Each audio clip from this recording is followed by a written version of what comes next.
मेरा नाम है अजय और आप देख रहे हैं जे के मोटिवेशन। दोस्तों, अगर आप अपने माँ बाप से सच्चा प्यार करते हो ना तो इस 2 मिनट की कहानी को पूरा ज़रूर सुनना, और अगर अंदर से आवाज़ आए तो अपने कमीने दोस्तों को ज़रूर शेयर करना। दोस्तों, एक लड़के ने अपने पिता से कहा, मुझे नया मोबाइल चाहिए। पिता ने कहा, बेटा अभी कुछ वक्त रुक जा, फिर तुझे एक नया मोबाइल दिला दूंगा। बेटे ने कहा, आपके पास मेरे लिए कभी पैसे नहीं होते, मेरे सब दोस्त अच्छे रहते हैं, किसी के पास कोई कमी नहीं है, केवल मेरे पास ही हर चीज़ की कमी होती है। अब आप बच्चे पैदा करना बेहद आसान है, लेकिन उन्हें पालना बेहद मुश्किल।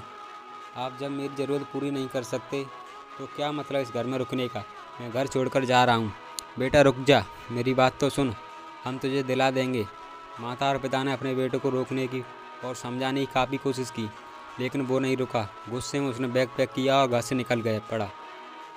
लेकिन घर से निकलते वक्त गलती से उसने अपने पिता की डायरी अपने बैग में डाल ली थी। पिता की आदत थी कि वह हमेशा डायरी लिखा करते थे और उनकी डायरी को छूने की परमिशन किसी को भी नहीं थी। लड़का घर से काफ़ी दूर आ गया और थक कर बैठ गया। जब उसने वो डायरी देखा तो उसने सोचा, आखिर मिल ही गया खजाना। आज पता चल जाएगा कि मेरे पिताजी कहाँ कहाँ दौलत छुपा रखी है और उन्हें किन किन लोगों से पैसे लेने हैं, और सारा लेखा जोखा आज मुझे मिल जाएगा। बेटे को लगा कि डायरी में पिताजी की सारी लेन देन का हिसाब होगा। जैसे ही लड़के ने उस डायरी को पढ़ना शुरू किया, उसकी आंखों से आंसू बहने लगे। डायरी की शुरुआती पन्नों में बेटे को जो बाइक दिलाई थी उसका हिसाब लिखा था, जिसकी EMI पिताजी अभी तक चुका रहे थे। दूसरे पन्नों में उसके कॉलेज की फ़ीस और एडमिशन का फ़र्ज लिखा था कि इन लोगों को इतने पैसे वापस देने हैं। और इस सबसे आखिरी पन्ने पर लिखा था, बेटे को अब मोबाइल दिलाना है, उसके लिए मुझे कौन कौन उधार दे सकता है। उन सभी लोगों के नाम लिखे हुए थे। बेटे ने जैसे ही सब पढ़ा वो पागलों की तरह रोने लगा और रोते रोते दौड़ता भागता घर आया। जैसे जैसे ही उसने आकर देखा, उसके माता पिता एक कोने में बैठे रो रहे थे। बेटा अपने पिता के पैरों में गिरकर रोने लगा कि पिताजी मुझे माफ़ कर दो। पिता ने कहा, बेटा तू मत रो, तुझे मोबाइल दिला दूंगा। बेटे ने कहा, पिताजी मुझे आपसे कुछ नहीं चाहिए, मुझे पता चल चुका है आप इतनी इस डायरी में हम लोगों से क्या छुपाते थे। मैं अब आपको कोई काम नहीं करने दूंगा, मैं मेहनत करके सब ठीक करूंगा। ये सुनकर पिताजी ने बेटे को गले से लगा लिया।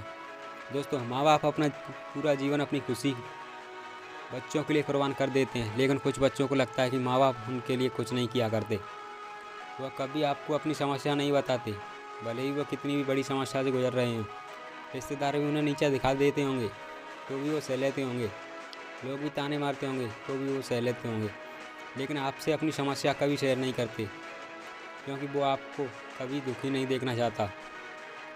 अब आपका फ़र्ज़ बनता है कि अपने माँ बाप को अच्छी तरह रखना और उन्हें सुख देना, ताकि वो भी अपने जीवन का बचा हुआ समय सुख से गुजार सकें। यदि आप अभी भी नींद में सोए हुए हैं तो आप जाग जाइए और अपने शौक़ पूरे करने पर नहीं, अपने कैरियर बनाने पर ध्यान दीजिए। क्योंकि अगर आप अपने माँ बाप के रहते कुछ नहीं कर पाए तो बाद में आप सोने के महल भी बना लोगे ना, उसमें भी आपको नींद नहीं आएगी। अपने जीवन में कुछ बेहतर कर लीजिए, ताकि अपने माता पिता को उम्र होने के बाद भी काम ना करना पड़े। अगर कहानी अच्छी लगी हो तो इसे सभी के साथ शेयर कीजिए और हमारी वीडियो को लाइक कीजिए। अगर पहली बार हमारे चैनल पर विजिट कर रहे हो तो हमारे चैनल को सब्सक्राइब भी कीजिए। दोस्तों, हमेशा की तरह मैं एक आपके साथ कोट शेयर करना चाहता हूँ कि कर दुखाओ कुछ ऐसा, लोग बनना चाहें आपके जैसा। चलिए दोस्तों, मिलते हैं अगली वीडियो में, तब तक के लिए धन्यवाद।